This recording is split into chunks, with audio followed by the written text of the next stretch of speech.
Coming up next my on the Inherited co-defendant, David Podcast. Jones, Babyfish, rest in peace. We went to trial, and also another one of our co-defendants, Calton, we went to trial and we lost. Me and Babyfish, being that we had the most bank robberies we was fighting, we ended up getting 84 years. It was attempted murder, and it's crazy because I was at the house one day and one of the homeboys came and got me and said one of the homies was fighting around the corner with some older dudes. And so at that time, being I was fresh from the hood, I want to prove to these dudes that I belong here, you know, because that's what it's all about. A lot of people gang bang and do the things they do to prove to another man or another person something. But so he came and got me, and by me wanting to prove myself, he really was coming to get my pistol. The mindset to get out and rob banks, it was like, it wasn't no movies. It was just one of the homies got the game and gave the game to us. And so I missed the first wave, so when I got out, He's like, I can't miss. I'm on that. and the homie gave me the game, took me up under his wing, let's go. And once I started changing my mindset and my heart, that's when things started happening in my life. You know what I'm saying? Them talks with my auntie became more frequent. I started believing in myself. I started believing more that God was there and God was gonna find a way to help me get home. Building a legacy, so watch how you step to me. You know it's inherited, ain't no comparison, stacking up guaranteed. Moving so militant, consistent and disciplined. Getting that paper and stacking it up, no time for no chillin', man. Building a legacy, so watch how you step to me. You know it's inherited, ain't no comparison, stacking up guaranteed. Moving so militant, consistent and disciplined. Getting that paper and stacking it up, no time for no chillin', man. Yo, what's going on, y'all? You're now tuning to the Inherited Podcast. I hope y'all having a blessed day. Thank y'all for also keep coming back, tuning in and watching Inherited Podcast. But today, we have another special guest, Mr. Eric McKenith, motivational speaker and at Youth Risk Prevention. So today, what we're going to do is, like per usual, get the backstory and get some real motivation. And I feel like this podcast here is going to be very important, one for our youth. So if you got a teen, a younger child, and if they're around you, if y'all watching it, try to bring them into the room, and I guarantee it's going to be a lot of gems and a lot of motivation is going to come out of this podcast. So again, hope y'all loving and tune in. So I'm letting him introduce himself and give him some background. So how you doing, brother? Hey, how's it going, man? Thanks for having me. Eric McKenith, born and raised in South Central Los Angeles. So I'm 50, almost 50 years old. But I've been through some things. Yes, sir. I've been through some things. I recently was released from federal prison about 22 months ago, in which I did a 26-year sentence. And I'm just blessed to be home, man. I'm blessed to be home, and I'm out here in the communities now just doing the work and speaking to young men and even young women, you know, about the consequences of certain lifestyles, you know? Yes, sir. Yes, sir. So before we get too deep into it, before I start the pod, right, just to do an icebreaker, okay, I'm going to pick a card from this deck. Okay. I don't know what it's going to say. Unless it got mixed back up, then I know one, but if it is, I'm going to throw it out. But it's going to be a question on this deck. Nothing crazy or whatnot. So we both going to answer it, and you'll go first. I'm just going to pick one. Okay. And we going to see what it say, man. We going to see what it say. So let's see. All right. Wow, this is crazy. If you could undo one moment in your life, what would it be?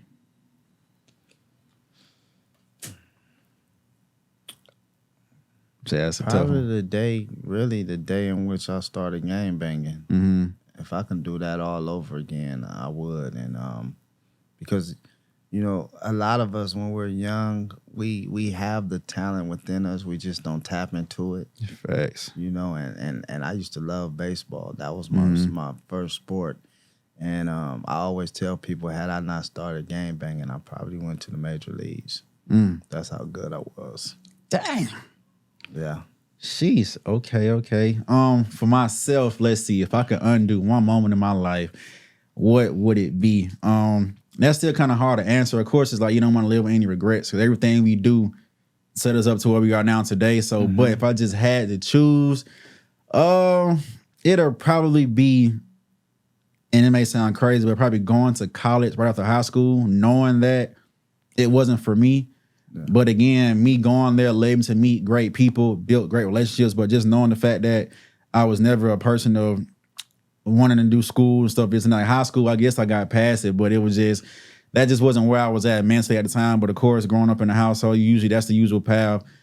High school, college, get a job. So I went and did it anyways. But again, I don't regret going, but I just feel like if I would have stepped into my entrepreneurial journey when I knew I wanted to, things would have been different. But again, I couldn't kind of really change that. But if I had to just answer that question, that's what it would be. But so that was actually a good question to start off this conversation. That's why I said, when I picked it, I'll say it's crazy because the fact that what everybody be talking about is just like, you're going to be speaking on a lot of past things to where you may not have agreed with, and then where you ended up to now. So, but just to get some backstory, right? So just take us back to young Eric, like growing up in your household, where you came from, like what was that like for you, family-wise, and just the things you were into. So just take us back to your origin story in the beginning. So how was that for you?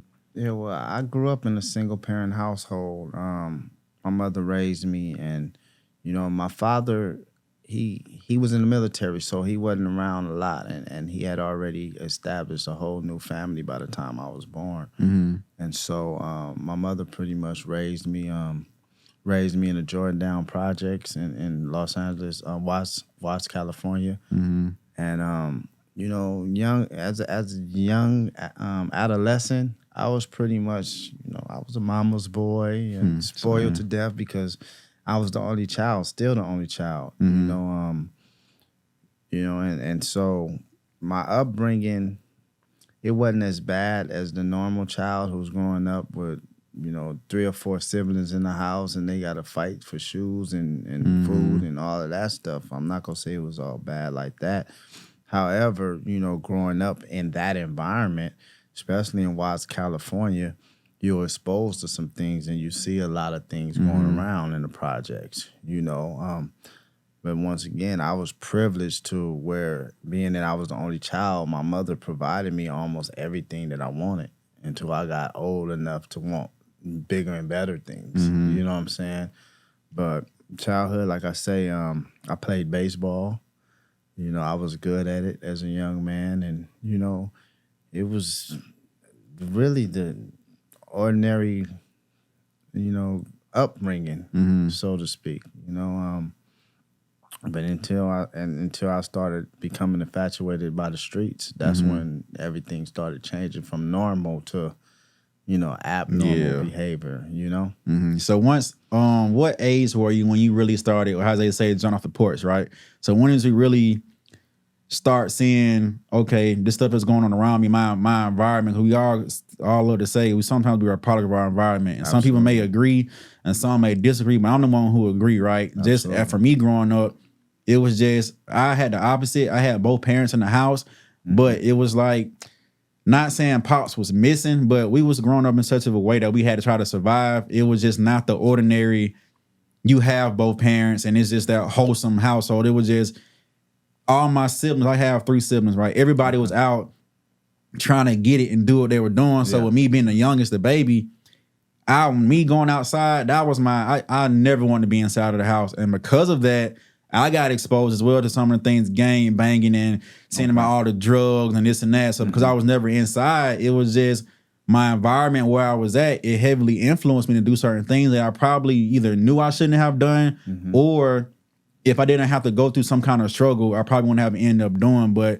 so for you, at what age was it to where that stuff kind of got a grasp onto you, and how do you think it transformed you at that age? So what was that? What was that process for you? Well, I started just seeing things at 13 and 14 and becoming infatuated by the lifestyle. But it wasn't until I turned 15 that I actually, you know, joined my neighborhood and was in the streets. Started hanging in the streets and banging and selling drugs and whatnot, or what, you know. But no sooner as I got put on the hood, I say probably like only 3 months later, I was already in jail. And, Damn. You know, I was in juvenile hall fighting an attempted murder case, just that quick. So as soon as I jumped off the porch, that's how quick I was incarcerated. So at that age, how that happened? At that age, you know, God. right before I turned 16, I believe, I was in juvenile hall fighting attempted murder. And, you know, I end up spending altogether almost 2.5 years. I fought my case for 10 months, and then the other 12, 13 months, I was in a youth prison. It's called YA. CYA is our California Youth Authority, which is a prison for young men. And, you know, I was there and did my time there. And that's where I started really just turning up as far as gang banging, because it's like everybody there was gang related. Yeah, you know? I can only imagine that. So it was like, you gotta survive. You gotta fight, you know? So I went from there, ended up getting out, and when I got out, I was around 18. And, you know, coming home from doing time in youth authority, you come home like a young OG. Everybody respecting you, and you come out with the notoriety, and just, you know, the reputation, you know, for representing the hood in jail, you know. All senseless, all foolishness, but that was the culture. Yeah. That was the lifestyle, you know? Yeah. So what do you think, I know you said growing up, like your mom raised you, right? And your dad was in the house. Well, was he ever there, or was it always you didn't? He was never there.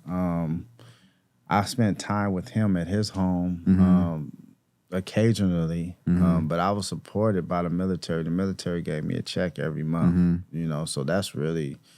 And when it comes to him just being a father figure in my life, I didn't have that. Do you think that kind of played a part as to why, like, either you were searching for something, or it was like, okay, you're the only child, so just imagine if you do have other siblings, you could have been in the house maybe a lot more with them playing this and that, but because it was just you, it was just like, I know, pretty sure mom had to go to work, and then you just left here to, hey, what I'm about to do, so let me go outside and get into this and that. But do you think not having your father there kind of led to a lot of what you went through, or was it just purely off of just, again, my environment and circumstance? Well, partially, yeah, because like I always tell people, like, if you're growing up in a single-parent home, then you're really growing up in a broken home, because it's not whole. It don't have both parents. So it's broken. And not having my father there, it enabled me to really learn things from a father figure, you know.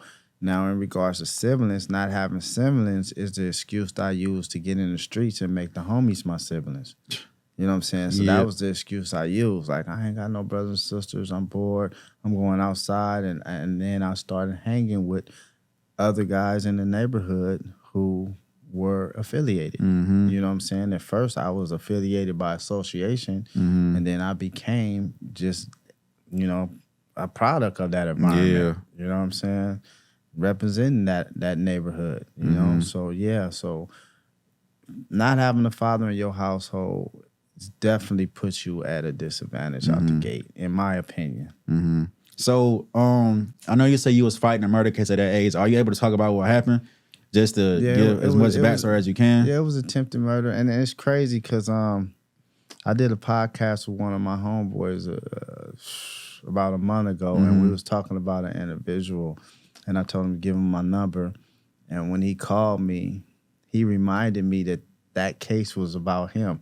I had forgot what it was all about, but to just make a long story short, so to speak, I was at the house one day, and one of the homeboys came and got me and said one of the homies was fighting around the corner with some older dudes. And so at that time, being I was fresh from the hood, I want to prove to these dudes that I belong here, you know, because that's what it's all about. A lot of people gang bang and do the things they do to prove to another man or another person something, which is crazy now, looking back in hindsight. You don't have to prove yourself to nobody but yourself and God. But so he came and got me, and by me wanting to prove myself, he really was coming to get my pistol. I was like, nah, I'll be over there.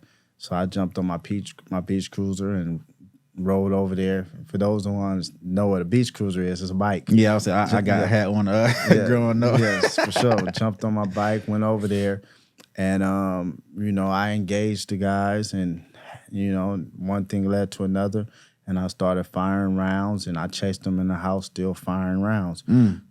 fortunately, I'm thinking back now, fortunately, no one was killed. Fortunately, because it was babies in that house, and I feel bad about that, horrible. But fortunately, no one got hit. None of the babies got hurt, you know? And I can only imagine if something would have happened to one of them babies, I wouldn't be here today. That's a fact. It's like stories like those. We got so many, like, and just speaking into this generation today, right?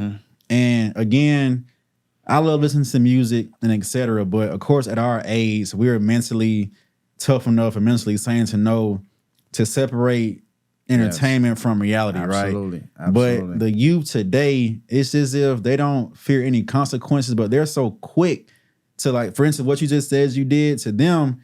It seems normal to just say, okay, somebody got an issue, let me just go grab a pistol and go take care of this, and just whatever happens, it happens, just because they want to either, like you said, prove to their social group that, oh, I ain't no hoe, you know, I'm down to ride with the homies and stuff like that. But it's just, that mindset is just put upon our youth so much that it's just so toxic to where I want to know how to change it or how to help them out, but because the forces are against us, it's just so tough. So what do you feel about that, and how do you feel like, what is the, I guess I don't know if there's a good answer or a key to do it, but what do you think could help out to try to change that mindset of just being influenced to just say, I'm doing this for this guy who probably don't care nothing about me, because if something go down, how many phone calls are you gonna get? Who put money on those books? Or who writing you a letter? Who's sending the kites and all this and that? So how do you feel about that, and how do you think it could be prevented? Yeah, so first I gotta say that this era right now, these young men out there right now is on a whole different level, man. And one of the reasons I believe that they're so gun-ho and so quick to shoot is because it's like they feel hopeless right now, you know, and I don't think they're getting the love that we got, because even though I was in the streets way back when, I still got that love from my home, from my mother, from my cousins, and you know, but they're not getting that love, and I think that with that love missing and that lack of understanding missing, they get that mentality that I don't give a fuck. And once you get that I don't give a fuck mentality, then that's how you begin to live. And that's how they living out there. They don't care. They're reckless. They don't care about seniors. I remember we used to care about seniors. We used to care about kids. You know what I'm saying? They don't care no more. And so that's a big problem. And compound mental health with that, because I believe there's a lot of mental health going on in these communities, you know, because a lot of these young men are products of parents that were on drugs. So they come out the womb screwed up, you know, with mental health issues and other kind of issues. So I think that in order to, because this is a tough question in regards to how do we solve it, because I'm out there and I hate to think that there's no hope. I hate to think that we can't help them. But it's tough though, right? Them. But it's hard, man. So I try not to focus on how many. I just try to focus on whoever I can help, whoever I can save, no matter the number, you know, because you really can't put a number on it, because some of them just, and I hate to say it, I'm not going to say can't. Some of them don't want help. Yeah. Some of them don't want to change because they're so far gone in that illusion that this lifestyle is the end all be all. Got them in a chokehold. You know what I'm saying? Because of what they seeing. And I don't want to blame the music, you know, but like you say, some people can't separate themselves from the lyrics. They can't just listen to the music and say, okay, that's just art. That's just entertainment. You know? They want to listen to the music, especially just drill music, and they just about to say that. and they want to go nuts, because they say, "Oh, this is my slider music. I'm gonna put on some dirt when I'm ready to go on my missions and stuff." So they have those mindsets of this is the soundtrack to my life to go do the negative stuff I'm doing. But it's just like also, I don't know if you agree or not, I just feel like a big part of it, it starts at home with the parents. Because I see a whole... Absolutely. It's like nowadays, okay, you already don't get to see your child. If your child is in school, right, growing up, you wake up, if you even do this, get them ready for school, you send them off. For those 8 hours in that day, they're at school, you're at work. Once you get off and they get home from school, either you're prepping the home for dinner, this and that, and your kid, again, come home. If they're doing their homework, if not, they're outside. You're still not seeing them. Once they come back inside, I guarantee as a parent, especially if you're working hard, you tired, you ready to wind down and go to bed. And when their kids come inside, like how much attention are you actually giving them to speak into them, check on their mental health? Like, hey, son, daughter, how was your day? When they respond, so how did that make you feel? Just stuff like that. I'm not a parent myself, so it's like I'm not trying to speak as a parent, but it's just seeing what's going on. I feel as that part is missing to help the youth go on a straighter path instead of just, I want to be my child's friend, they best friend, I'm the cool parent. It's like, it's so much of that and less of, again, I still agree with, well, I not say I disagree. The whole soft parenting era, I get it. Like you approach your child with a sense of empathy and care, but spare the rod, spoil the child. I'm a firm believer in it. Like it's just, it teaches consequences. And I just feel as if kids, they don't know or understand what a true consequence is. Like if they don't know that, they're just gonna go out here and have to bump their heads and figure this stuff out on their own. Like I expressed to my friend, I think of ways is where I want to teach my kids when I have them what a consequence is, because I think that's the key to making a decision to doing X, Y, and Z outside of just influence and not wanting to look like the lame of the crew or the scary one or the nerd, but just saying like I say, I have just a scheme of I'm gonna grab a lighter for my child and light it up. I'm like, look, do you think this is hot or not? And depending on their response, it's like, okay, are you really the child got to touch this flame, or can you see and know that flame is hot? I don't got to touch it, so I'm gonna just move from there to show, okay, do you really got to know that to feel this consequence, or can you just psychologically understand it? But I just feel as if it starts at home from the top of the food chain in your household, and prep them as much as you can, right? Because of course, once we're out in this environment, you can't control what's coming away. For me, it was just that. My parents did the best they could. But once I went outside, it was a whole different world. Like, and I can explain to people to today, they wouldn't believe like some of the stories I would tell. Like, that was going on. Like, if you weren't outside, you wouldn't know. It is so much that goes on in your neighborhood that just can influence you to join this gang, to steal this, let me go jack a car. And you as a child, you may feel this is just what's going on. This is the fun we have, but not knowing if you get caught by these adults, consequences, jail time, absolutely, or sometimes life in jail or this and that. But I just feel it starts at home. But again, and just bouncing back on your story, right? So I know you said you got out from the juvenile at 18? So right before I turned 18, like 1 month before I turned 18. So I was 18. That he was in there for a while. So just speak about, as just for youth is watching this, right? What was your experience like, for one, in the juvenile corrections department, and then post once you got out, what happened with you then on? Yeah, so really, man, those juvenile halls, those correctional facilities for young men and adults, man, they're made to rehabilitate you, but they don't do that. They don't do that at all. And my experience in California Youth Authority, it was we used to call it gladiator school.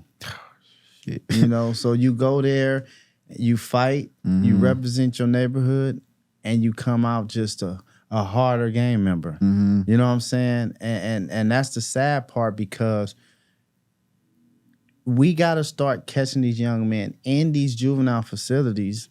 And this is something I'm trying to do right now. I'm trying to get into these juvenile facilities. I teach a course at the DeKalb Juvenile Justice Center right now, at the courthouse, to young men that's on probation. But I'm trying to get into these juvenile halls because they need guys who's been there and done that to get in these juvenile halls and aware them of what's to come in their future. Because it became a cycle for me.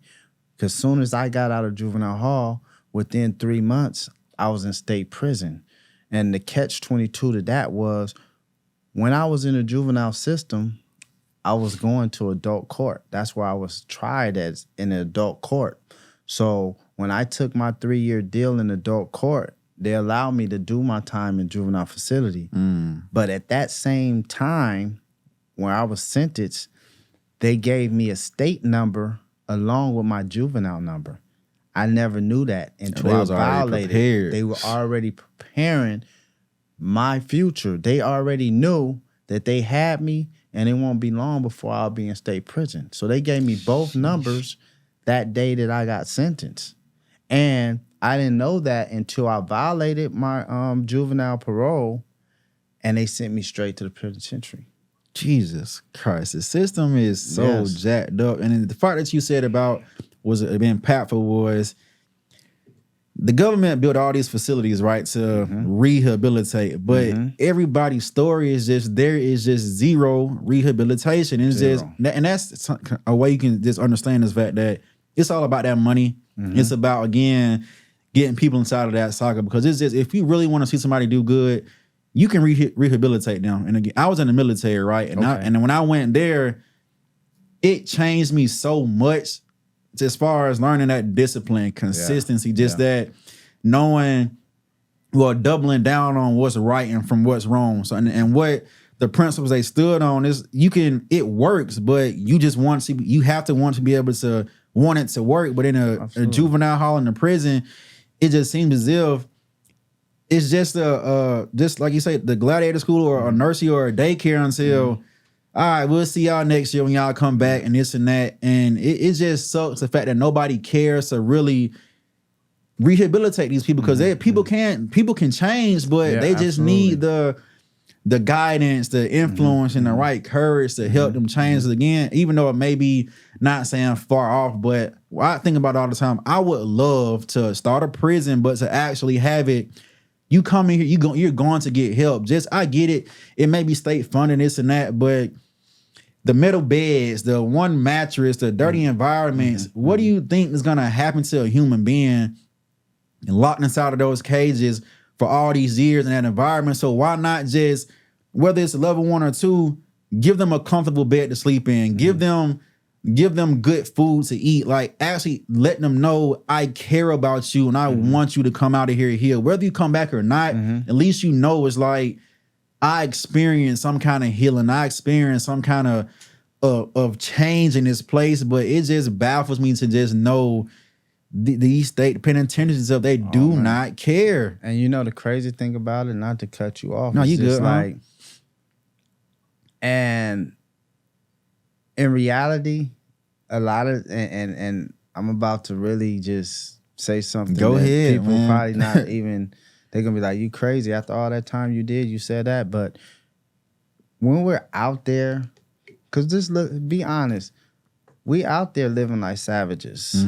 We out there committing animalistic, heinous crimes, and we out there just, you know what I'm saying, running amok.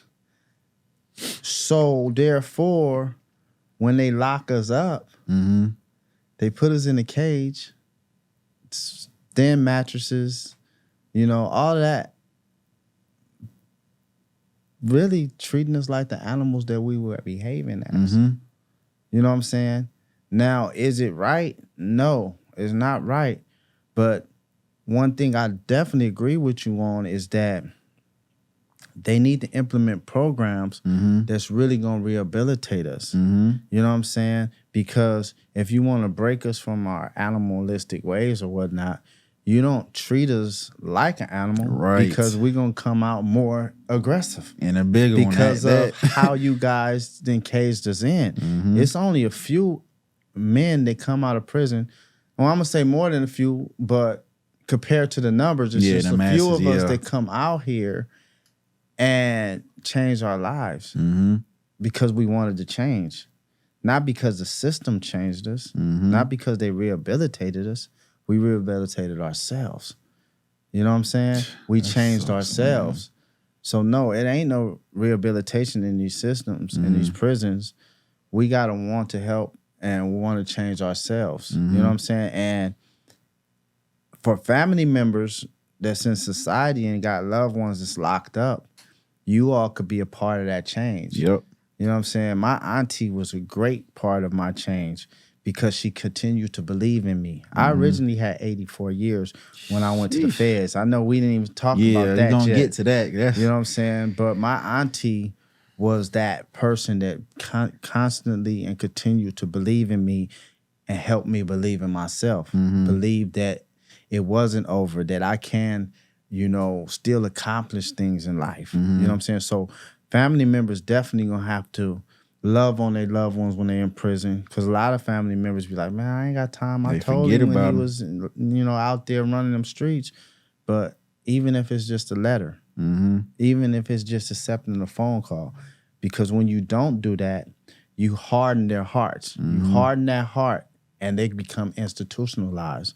So now they're in there thinking about other ways to commit crimes when they come home, if they come home. You know what I'm saying? Yeah, it's like, so do you feel as if, like, just amounts what you just said, when they think about committing more crimes when they come home, do you think some people are really just like, regular society has nothing for me, so my new society is jail or prison, so let me, no matter what, I've built so much of a life here, other gang members here, you think they really are aiming to get back in there as fast as they can sometimes? I like that you asked that question because there are convicts, ex-cons, or whatever you want to call them, that they're lost when they're out here. Their comfort zone is in prison. So a lot of them, they might not intentionally go right back, but subconsciously they're already on their way back because they're still have the same behavior traits, still doing the same things, committing the same crimes, But I didn't heard stories about brothers coming back and, like, I'm back home. This is my home. Are you saying they coming back to prison? Yeah, when they come back to prison, this is my home. They comfortable like that. You know what I'm saying? Because they become so far institutionalized that when they get out here, they can't function out here. This right here is abnormal. The free world is abnormal to them. Yeah. You know what I'm saying? Yeah. That's why it's important to love on your loved ones. It's important for men that's incarcerated to stay in communication with this outside world.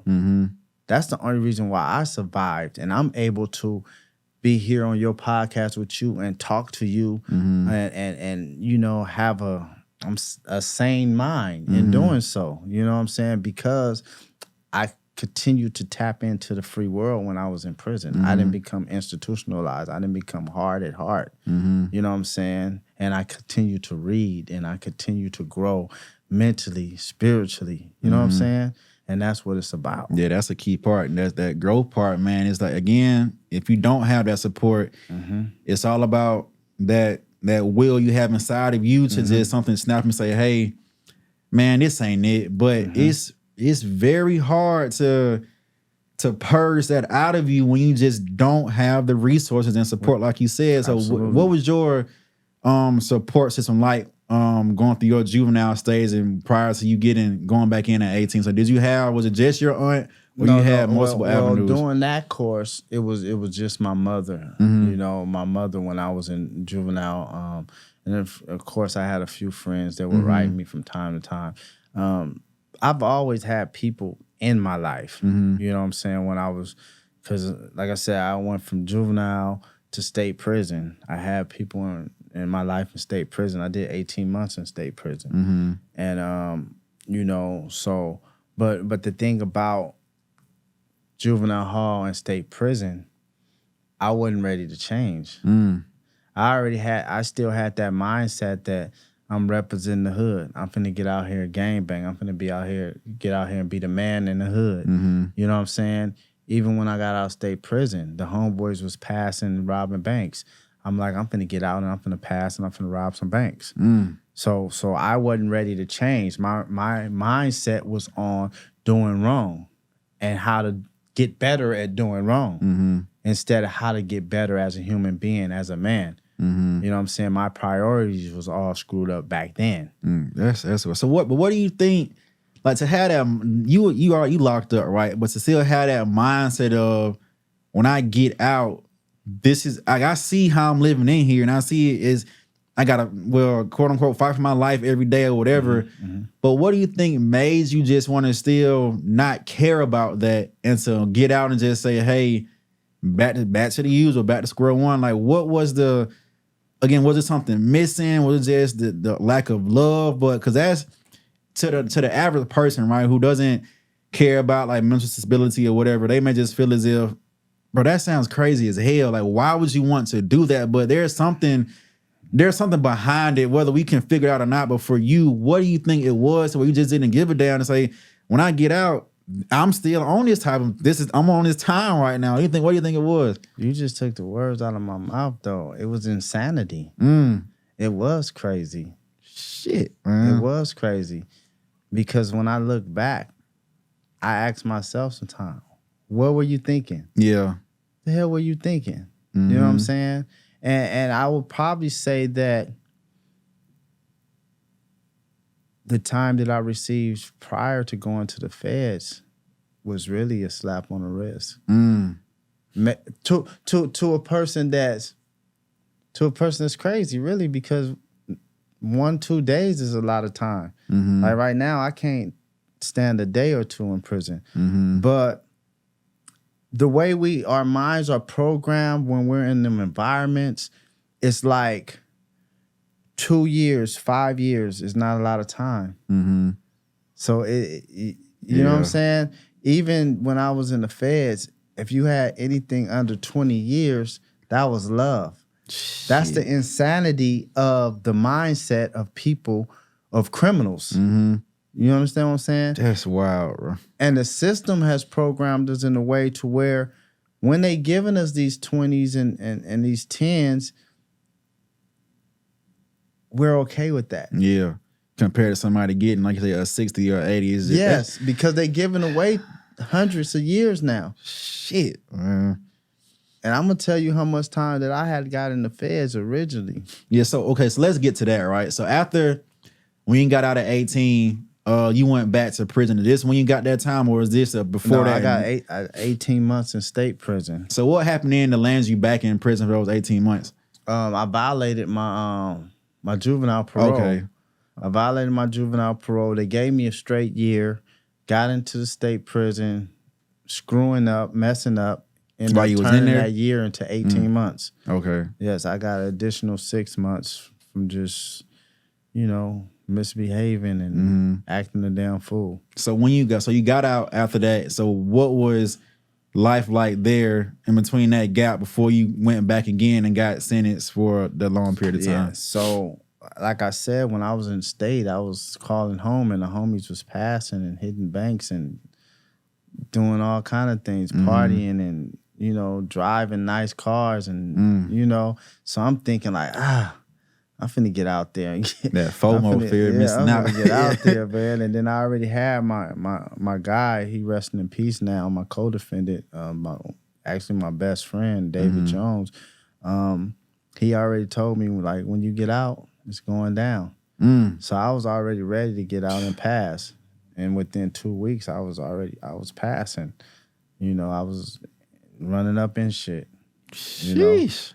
Yeah, and that lasted 10 months. I stayed out 10 months, and the feds came knocking on my door. For something you had done within them 10 months? Or something prior? Nah, for that 10-month stretch.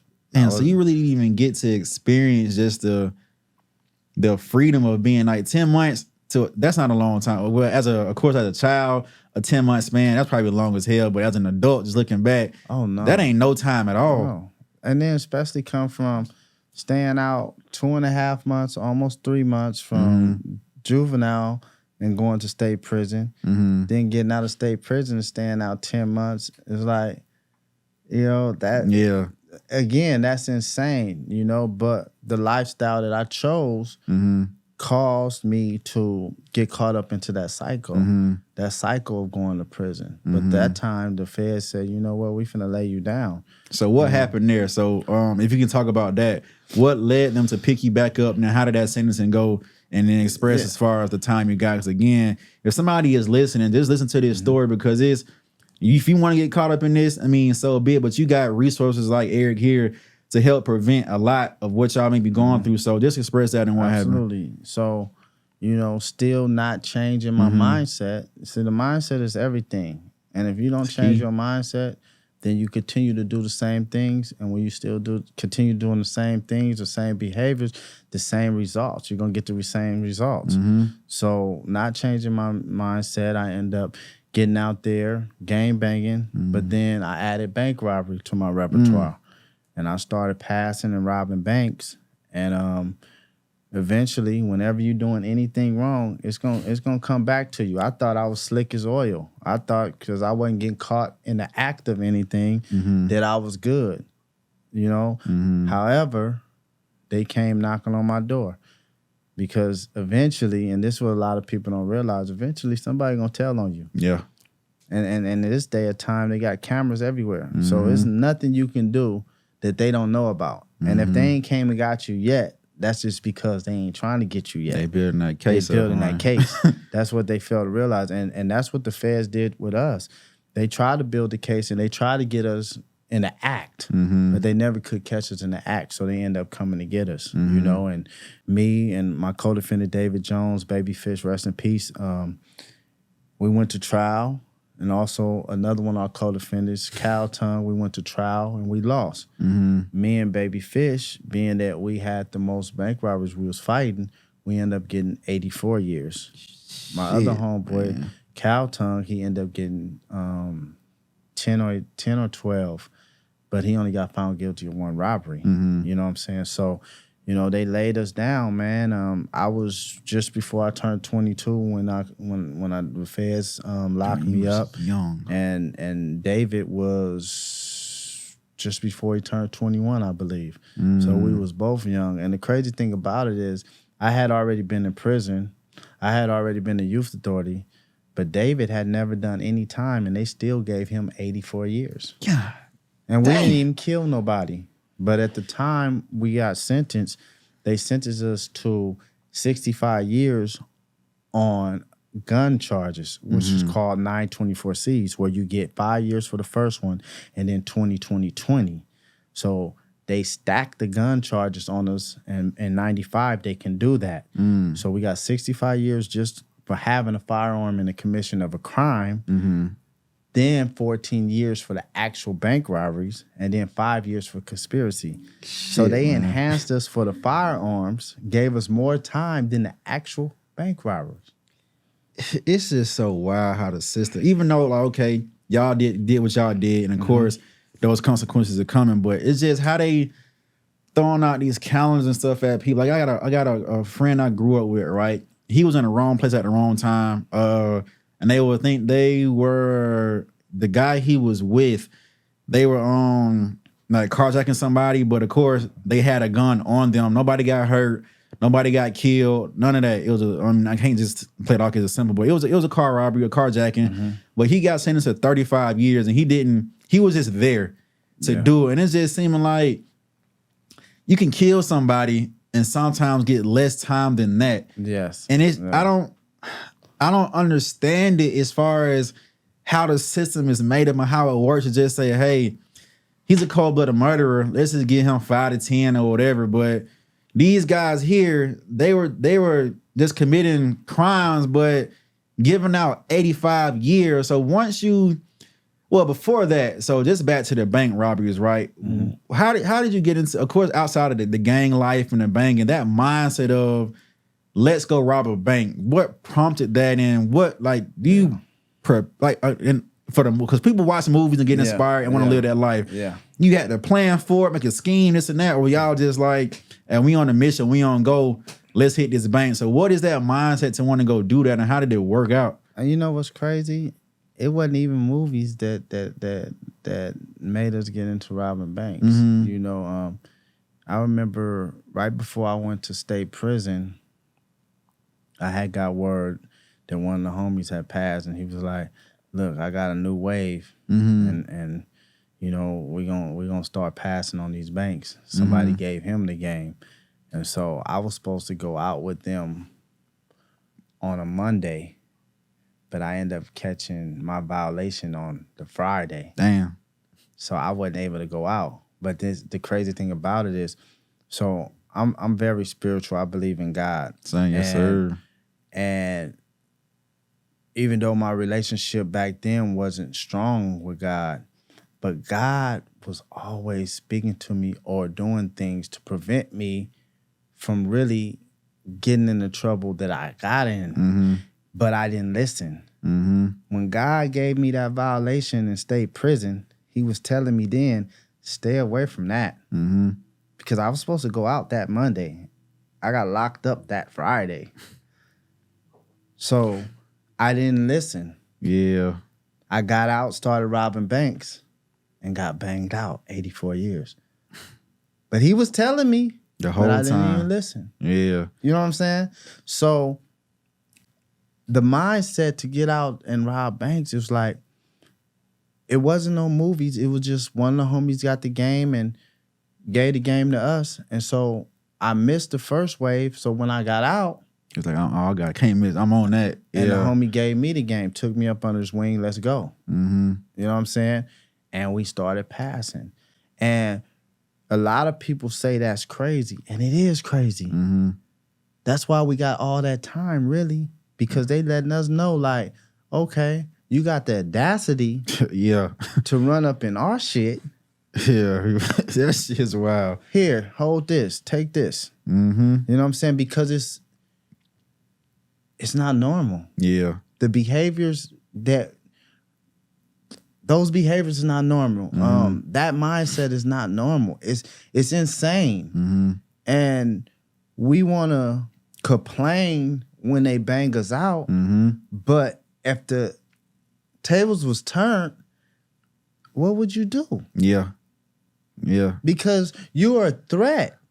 If you got enough balls, enough courage to run up in a government facility, then you're a threat. Yeah, you should be man enough to sit down. You know what I'm saying? Yeah. Now, did I deserve the time that I received? Did David deserve the time that he received?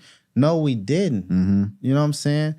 Maybe 20 would have taught us a lesson. I knew, or I learned my lesson after the 10th year. After the 10th year, I was like, like, this is crazy. You know what I'm saying? And it wasn't until my 12th year that I really started changing my mindset. You know? And once I started changing my mindset and my heart, that's when things started happening in my life. You know what I'm saying? Them talks with my auntie became more frequent. I started believing in myself. I started believing more that God was there and God was going to find a way to help me get home. And once that happened, once everything started coming together, bro, one thing for certain, God knows your heart. Yes, sir. Know that. You know what I'm saying? And once he realized that I was ready, because that's another thing. God ain't gonna change your life unless he feels you're ready. Man, you can say that again. That's a fact. And once he realized I was ready, he started testing me and he seen that I was ready. That's when in 2018, my faith changed. They changed the law. Not to cut you off, but it's like I express to people sometimes when they just always on a banter of like, man, I want this success, I want this, I want this, I want that. But why would, if you're a believer in Christ, God, or whomever God you may believe in, but just speaking on just Jesus Christ and God, right? Why would he put you in a position of unreadiness and expose you to what you're praying for every day and you're not ready? Because it can turn you into a monster. It can it expose who you really are in your mindset at that time, times 10.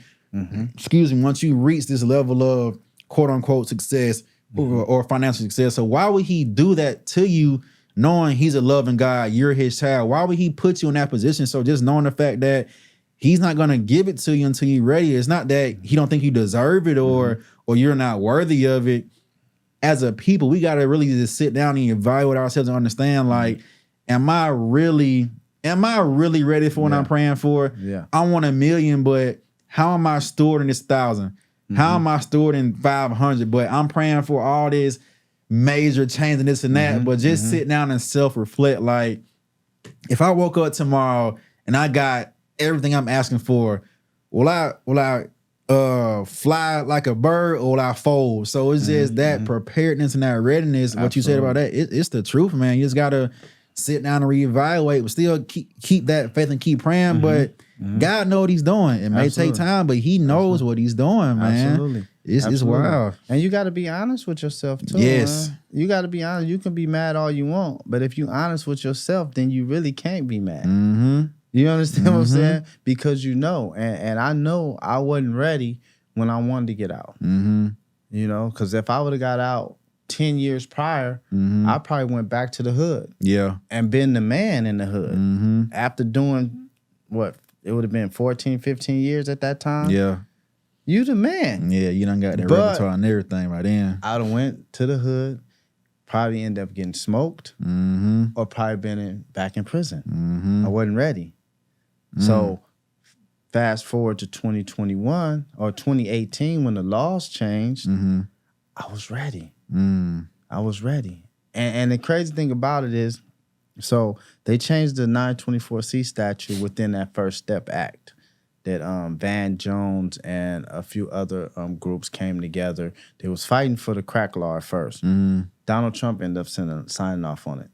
So, and I say Donald Trump name just to say he signed off on it. Now look where he's at now. You know what I'm saying? And yeah. Where he's fighting. And not only that, but his team is saying, oh, the system is not fair. So Steve Harvey said something the other day on the radio that was so true. The system is only not fair when it's against you. Yeah.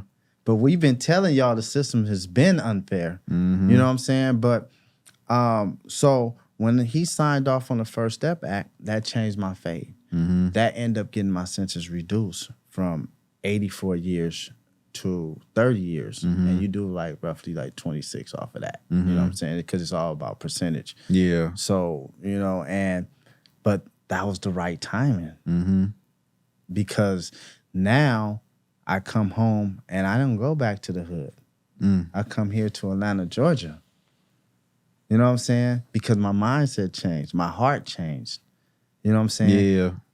That life is no longer me. I had really cleansed myself from that lifestyle. And it took time. And it started in 2012. That's a long time. It started in 2012. I didn't get out until 2021. But it was a process because I had been so damaged. I had been so like tainted, and you know what I'm saying, with that lifestyle. So it took that long. When you live in and walk in a certain way for so long, it takes even longer to get it out of your system. Yep. You know what I'm saying? And become back to the person that you innately are. I always tell people, like, when I was in the streets, when I was gang banging, I was Lil Fishbone, right? But I became Little Fishbone because I practiced being Little Fishbone. I practiced committing crimes and doing the things that the homies was doing, but that wasn't innately me. Yeah. I was really a good kid. And now I'm so happy to be Eric again. Eric is that good beautiful kid. Eric is that humble being. Eric is what you see today. Eric is the guy that's in the communities walking in his purpose. You know what I'm saying? And you said something earlier, and in regards to change, I'm living proof that you could change. But I didn't change to somebody different. I just changed back to the person I was supposed to be. Yes, sir. It was always in there. Absolutely. It wasn't going nowhere. It's just the decisions we make can make us believe sometimes, no, this is who I'm supposed to be. This life here is me. But at the end of the day, when you sit back and have that self-awareness, and again, like I say, sit yourself down, look in the mirror, you know who you are. You know what you used to love growing up. You know your spirit, but we can just be derailed sometimes and forget our identity. But again, going back to Christ, you will find your identity in that once again. So just taking that period of just self-reflection and focusing on mental health, focusing on self-care, it's very important. One, not just speaking on to be singling people out as men, right? Our responsibility sometimes are so grave. We gotta pay attention to our mental health and just who we are on the inside, because we're here for a strong purpose, right? And it's the big part is you got to be tough up here because this is where everything starts. Your thoughts, your actions, and it processes everywhere else. So taking care of that is very much key, man. I just wish that'd be expressed more in society and in these mediums of how we receive information of just do the self-help. And life can be about having fun and enjoying yourself, but what's the point if you're not wholesome in the inside, or if you're not, if you're a broken person? That's why you may see a lot of people get success, but they're committing suicide. They're not happy inside. So no dollar amount or no notoriety can just overdo your personal well-being, your mental well-being. So just going through that process of personal development and change, I'm a big advocate for that, because it's myself. I wasn't always this person. I mean, of course, like I said in the beginning, but life changed me. Things happen, but just knowing like I'm here built for a bigger purpose. I'm here for greater things. Let me just sit down and focus on self. Let me just block out all the distractions and just say, let me pick up more books and read. Let me sit here and work on my walk for God and grow that. Of course, it may not be perfect now, but at least it's taking the initiative to do it. That's key, man. That's key. But not to bounce on that a lot. But again, that your life and what you've been through, you could have given up so many times. You could have just said, you know what, this is who I am. I'm gonna continue to do this. But you actually took those steps to become a better man. So prior to getting out of prison from that long sentence that they're giving you, what steps did you take to outside of your mindset being changed while you was in there? What step did you take to just double down on when you got out to get you on the path that you are on now, as far as giving back to the youth, speaking to the youth? So what was that like for you? So prior to getting out, I was doing a lot of reading, meditating, and like you said, just constantly just working on my inner being. You know what I'm saying? Working on my mental and my spiritual. But to be honest, it's like being that I've received the great blessing that I received from God, I have no choice but to give back, to walk in my purpose. You know what I'm saying? I have no choice. And briefly, one of my prayers when I was in prison, I remember it was right after I started just changing my mindset and stuff. I prayed to God that I'm able to go back to my church home one day. And I visualized going back to my church, and that I was baptized in Watts, California, and to just speak to him. And in 2022, January, I was able to go to that church home and speak to him. That's a blessing. And so now back to your question in regards to what made me just want to get out and help is because I have no choice. You know what I'm saying? I found my purpose. Now, it took me a minute to start, because when I first got out of prison, I had to relearn society, today's society. I had to learn the cell phones of this era. You know, I had to learn just self-checkout at the grocery store, and, you know, all the passwords you got to use when you're getting apps. And I had to learn so much to where, okay, let me learn these things, let me get myself together, then I can help someone else. So it was only probably 6 to 8 months ago that I really started getting more serious about the work that I'm doing. And what I mean by getting serious, at first I was speaking here and there, but now I'm actually involved in some things. I got 3 mentees right now that I mentor.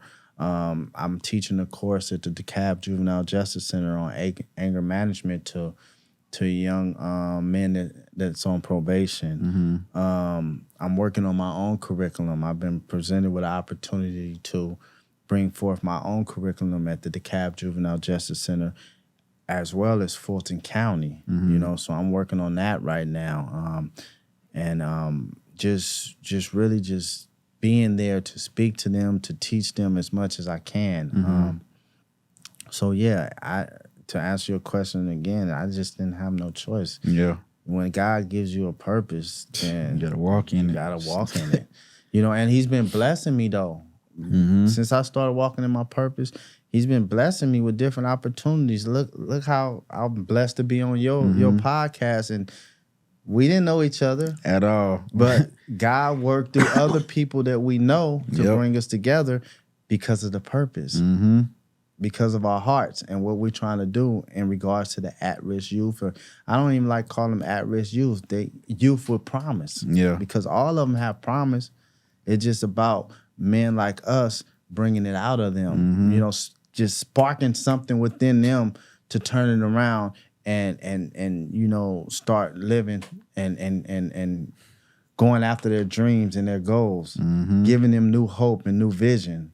Just a spark. It just take a spark. And I hope today, by them listening, that we're sparking, you know, putting that spark in as many as we can. That's the goal. And I feel like you said earlier, we may not be able to touch the world in the masses, but as long as you can change the heart and the mindset of one person, not saying it's good enough, but if you can change one, that one may be the one to change millions. But you just got to get into the brain of just somebody and just help them to that switch gonna click. But like we get sometimes it's even with therapy. I go to therapy and get help.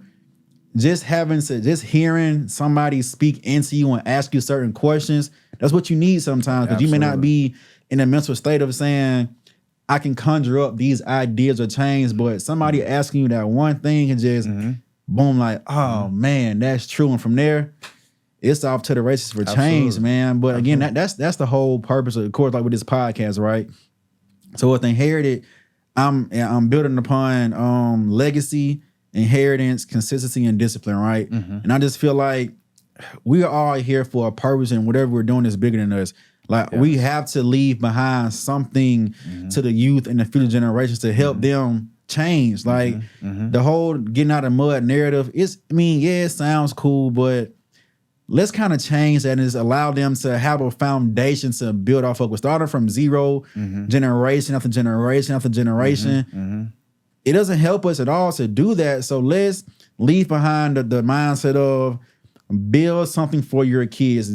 Pass down more than money. Pass down wisdom, knowledge, understanding, love, courage. Like all of that is included in inheritance and a legacy, right? So we just got to think about what we're doing and what we're saying and who we're doing it for. Like we can't die with everything we possess. It's about who's coming up below us.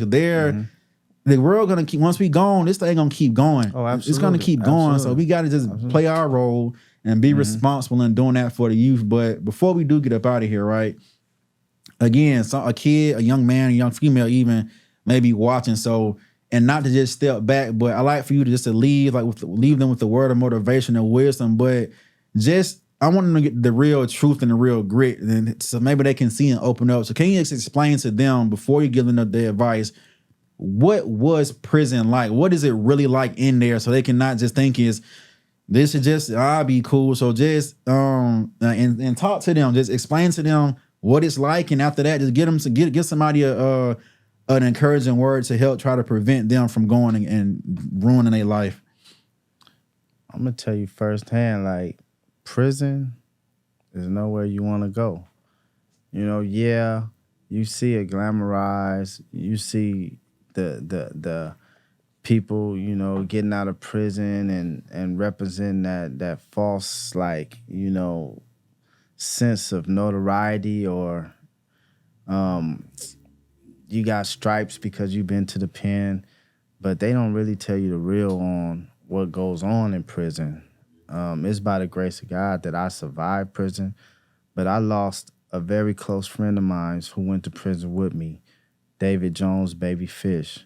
He was murdered in 2006, December. Murdered because of a riot we had in prison. He didn't make it home. And so you thinking you want to go to prison? Everybody ain't guaranteed to come home from prison. Everybody ain't as blessed as I am to come home and carry on a life after prison, you know? So my advice to you, man, I can't tell you what to do, but I can tell you one thing, that lifestyle, being in the streets, doing wrong, out there committing crimes, gang banging, all of that, it only leads to two things: death or prison. So, you know, and going forward, I just want to say, in each and every one of us, there's something, there's a talent, there's a gift. You may not know that talent or gift right now, but just believe that there is a talent and gift inside of you. And if you can just tap into it, if your family members can help you to discover that, if you just pray about it, ask God to reveal it to you, it's in there. And I guarantee you, once you realize it and you begin to just move towards that and move forward with your gift and your talent, you can find success. Your success don't have to come trying to be in the streets, because that's not success. No matter how much money you make today, it can be gone tomorrow because it's not accomplished or gained the right way. You know, I thought I was the man. I was robbing banks, had a lot of money. But I woke up one morning and I didn't have none of it. And I was in a cold cell. So grind hard, but grind the right way. Figure out your talent, figure out your gift, and proceed that way. That's powerful, dog. I hope if you were listening to that, if whether you're a parent or you may have kids, pass that message on to them. And if you are a kid right now or a teenager and you listen to that, listen to what he just told you, all right? There was a lot of power in that message, but take that into your heart and move forward. But before we do leave, if you have any announcements or anything you want to just talk about that you got coming up, just you can express that now. And also just tell everybody where they can find you, websites, social media, and stuff of that nature as well. Absolutely. Well, you know, my foundation is coming, The Imperfect Gentleman, and within that foundation, we're going to be providing young men and young women with resources and a lot of opportunities. So stay tuned for that. The Imperfect Gentleman Foundation. You can check me out on The Imperfect Gentleman on IG, and on that page. Whenever the foundation is up and running, you'll have information on that. So it's The Imperfect Gentleman or The Imperfect Gentleman, and that's my IG. So just stay tuned. Yes, sir. But again, y'all, if y'all tune in, appreciate you guys. You can also find this podcast at Inherited. That's NHERITD podcast on social media platforms, and also follow the main platform at Inherited. Again, that is NHERITD. You can find me on social media at Sir Gates BC, SRRGATESBC. And once again, you guys, this is the Inherited podcast. Thank y'all for tuning in. I really enjoyed this convo, man. I know for a fact somebody gonna gain some value from it. It was a pleasure having you here, and thank you for pulling up, man. Man, thank you for having me. It's definitely an honor to be here, bro. Yes, sir. So y'all have a good one. Until next time. Yeah, man. Yo, that was, man. Thank you. That was powerful, man.